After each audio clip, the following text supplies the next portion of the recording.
Hunter biz partner confirms email, details Joe Biden's push to make millions from China. Goodwin. Published by breakup1984.blogspot.com. Wait until Scranton hears about this. One of Joe Biden's ways of contrasting himself with President Trump has been to declare the election a battle of Park Avenue values versus Scranton, Pennsylvania, values. Now we learn that Biden has secretly been playing footsie with China. The statement Wednesday night asserting that the former vice president was a willing and eager participant in a family scheme to make millions of dollars by partnering with a shady Chinese communist firm is a singular event in a presidential race already overflowing with drama and intrigue. The dynamite assertion, believable because it aligns with earlier information we know to be true, came in a statement by Tony Bobulinski, who describes himself as a former partner of Hunter Biden, Joe Biden and Joe's brother Jim in the China scheme. Bobulinski unloads his bill of accusations in blunt but precise language and detail. He confirms that he was one of the recipients of the May 13, 2017, email published by the Post 8 days ago. That email, from another partner in the group, laid out cash and equity positions and mysteriously included a 10% set aside for the big guy. Sources have said the big guy was Joe Biden. In a matter-of-fact manner, Bobulinski states that the email is genuine, and that the former vice president and the man leading in the 2020 race is indeed the big guy. That claim alone rips out the heart of nearly everything Joe Biden has ever said about Hunter's many businesses and Joe's knowledge of them. His repeated insistence that the two never spoke of the son's global sources of money didn't pass the laugh test.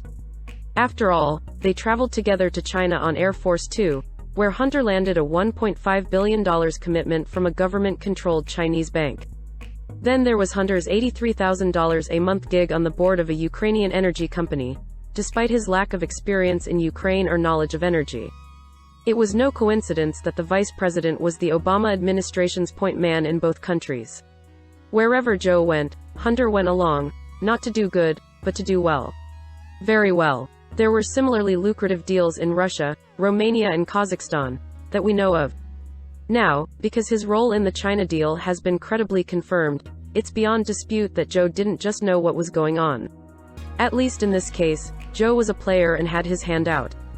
To that point, in perhaps the most devastating paragraph of the 689-word statement, Bobulinski writes that Hunter Biden also referred to his father as my chairman and frequently referenced asking him for his sign-off or advice on various potential deals that we were discussing.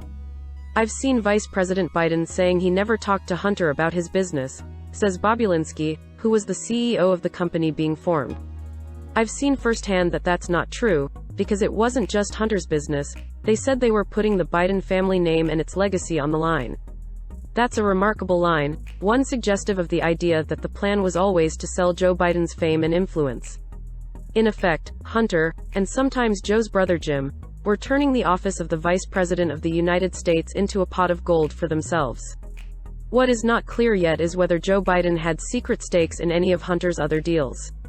As for this one, while the date on the May 2017 email would be nearly 4 months after Biden left the White House, it's not known when discussions among the partners and with the Chinese first began. Certainly they started before the email. And while such deals would be legal for Joe Biden when he left government service, the facts take on extra significance during a campaign where China policy is a frequent topic, and a big dispute between Trump and Biden. Earlier, during the Democratic primaries, Biden scoffed at the notion that the Asian power is a threat, saying, "China is going to eat our lunch." Come on, man. When Trump blocked flights from China during the early days of the coronavirus outbreak, Biden accused him of xenophobic fear-mongering, and labeled the president a racist for calling the disease the Wuhan virus.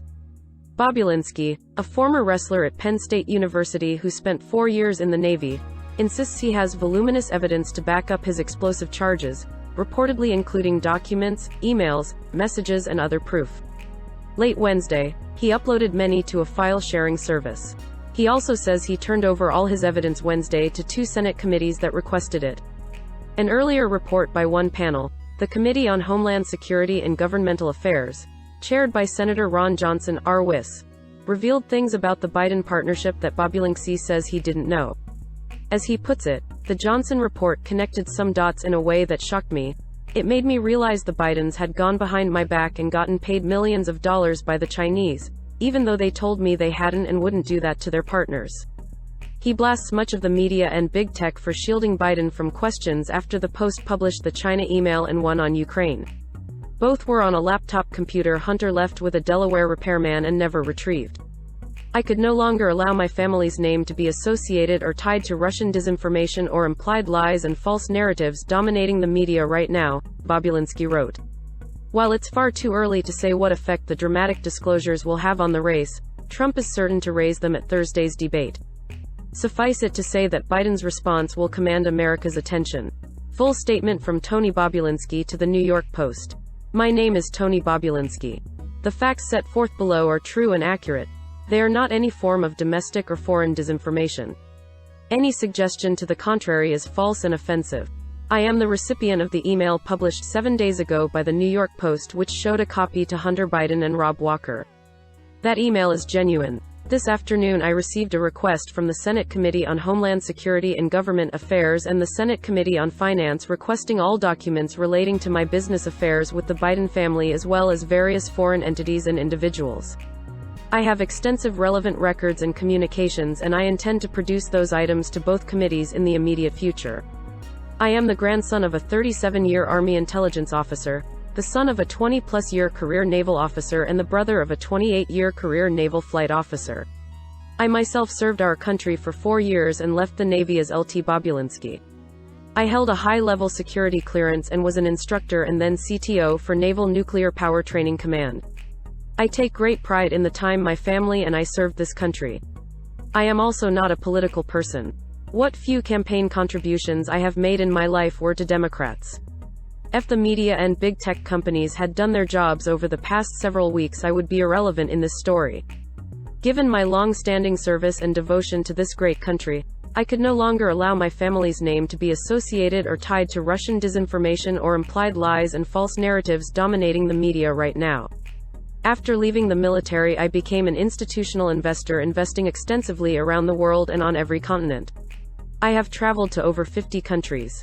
I believe, hands down, we live in the greatest country in the world. What I am outlining is fact. I know it is fact because I lived it. I am the CEO of Sinohawk Holdings, which was a partnership between the Chinese operating through CEFC, Chairman Yi and the Biden family. I was brought into the company to be the CEO by James Gilliar and Hunter Biden. The reference to the big guy in the much publicized May 13, 2017 email is in fact a reference to Joe Biden.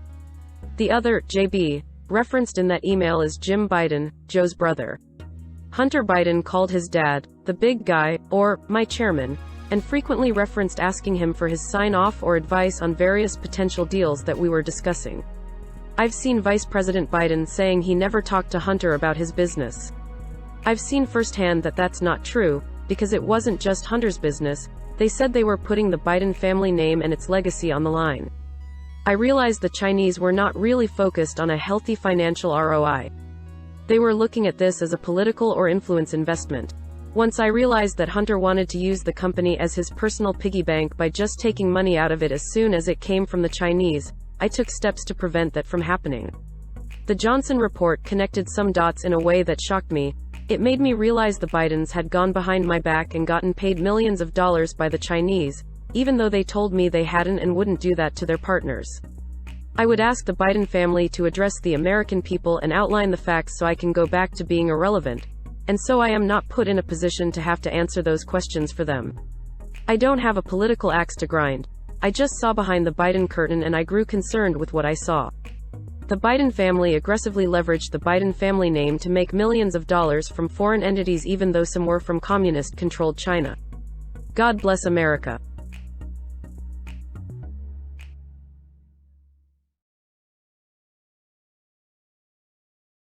On May 13, 2017, I received an email concerning allocation of equity, which says 10% held by H for the big guy. In that email, there's no question that H stands for Hunter, big guy for his father, Joe Biden, and Jim for Jim Biden. In fact, Hunter often referred to his father as the big guy or my chairman.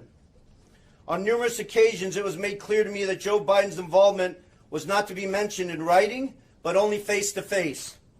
In fact, I was advised by Gilliar and Walker that Hunter and Jim Biden's reported business ties with Ukraine may be intriguing for many. The bigger story may be China, especially after an email independently confirmed by Fox points to a planned deal between both Biden's and a Chinese energy company with strong ties to the Chinese government. And that is leading the Wall Street editorial board to say Americans deserve answers. And a headline that reads, the Bidens and China business, the story won't go away without explanation, even if the Veep wins. James Freeman, a member of the Wall Street Journal editorial board and a Fox News contributor, joins us now. James, good morning to you. So, morning, Sandra. What exactly does Joe Biden need to answer about China? Well, he needs to explain. We saw in the clip there, he's still not saying these emails are fake. Fox has obviously done a lot to confirm the particulars, and especially your source saying that the big guy in these emails is Joe Biden. So what we have here are documents showing the influence business being run by Hunter Biden with a Chinese company, CEFC, ran into trouble in the United States. The U.S. charged it with money laundering. It's no longer exists, but used to be very closely tied to the Chinese government. And this influence operation, which now appears to include Joe Biden, not just members of his family, appeared set to generate millions of dollars. There's one of the emails that says that Hunter Biden was going to receive $10 million for introductions alone. This is not normal business. A reasonable person looking at this would say this is the sale of influence into American policy, and it looks like Joe Biden is not separate from it. He's part of it. James, here's a bit more from that piece from the editorial board. Joe Biden ought to clear the air on this China business in his own political interests. Is he the big guy in the email? What happened with the deal? China will be one of Mr. Biden's toughest foreign policy challenges, and the unexplained documents won't go away once he is elected. I referenced back to former Governor Huckabee this morning, saying that, this isn't about Hunter Biden, that the president should not lead with this story on the debate stage, for example, or when he's campaigning. He suggests that's because the American people don't really understand this story. James, you're always so good at bringing politics to the kitchen table. So what is it that Americans might be missing about this story and need to know? Well, I think there's certainly an effort in the Biden camp, as you suggest, to say that this is about a troubled son of Joe Biden. But what these documents do, which the Biden campaign has not said are fake, is they show Joe Biden involved in this family business. And by the way, even where it's Hunter Biden, I think a reasonable person would say he probably can't collect $10 million a year for introducing people unless the people he's introducing are very high level, including his father, the vice president of the United States, perhaps. So this question of, how young Hunter, he's, I guess, almost 50 now, uses this influence business to collect millions and millions of dollars, wouldn't some of these people want something in return? We've seen here in these documents, it blows away any argument that this is legitimate business about finance or energy or any of the things that it superficially appeared to be about. This is the sale of influence. It's at a very high dollar, much bigger than we thought before. And the documents suggest it's a Joe Biden issue, not just a Hunter Biden issue. I want to cap this off with Senator Ted Cruz. He joined us earlier. Listen. Joe Biden has not denied that Communist China offered him millions of dollars to do business with them. Right now, the Biden strategy is count on the press and count on big tech to protect him from answering even basic questions. So we'll leave that there for the moment, but to Bidenomics and the editorial board writing about Joe Biden's proposals on taxes. This is from the editorial board this week. The risk from Joe Biden's policies isn't that they will send the economy reeling right away.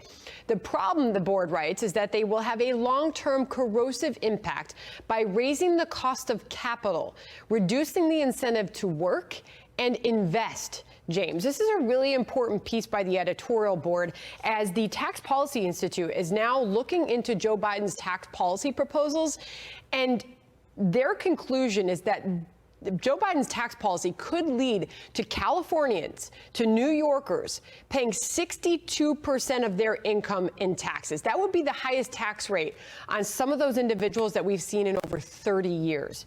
What was the point of the piece that you wrote this week? That's right. You're talking about tax rates in a lot of places going so high because the Joe Biden plan is to raise the top individual tax rate, also to apply the payroll tax to high incomes that above 400,000, where it's never been before. But this is not just about raising taxes on rich people. It's also about raising the cost of energy and raising the corporate income tax. President Trump cut the federal corporate income tax to make America competitive, slashed it from what was the highest in the industrialized world down to about 21%. The Biden plan is to lift that further. And if you look at the Hoover Institution study that we wrote about this week, it's saying over a decade, the full Biden economic plan is going to cost 5 million jobs. And a big part of that, it's not just the tax increases, it's the regulation to make energy production much more expensive, limiting fossil fuels, moving us to alternative energy, and pushing America toward electric cars. Well, if you have to have more electric cars, but less fossil fuel production, that is a big, heavy cost that makes lots of things more expensive in the economy. So you're talking about a smaller economy with the Biden economic plan. James Freeman from the Wall Street Journal. James, always appreciate it. Thank you.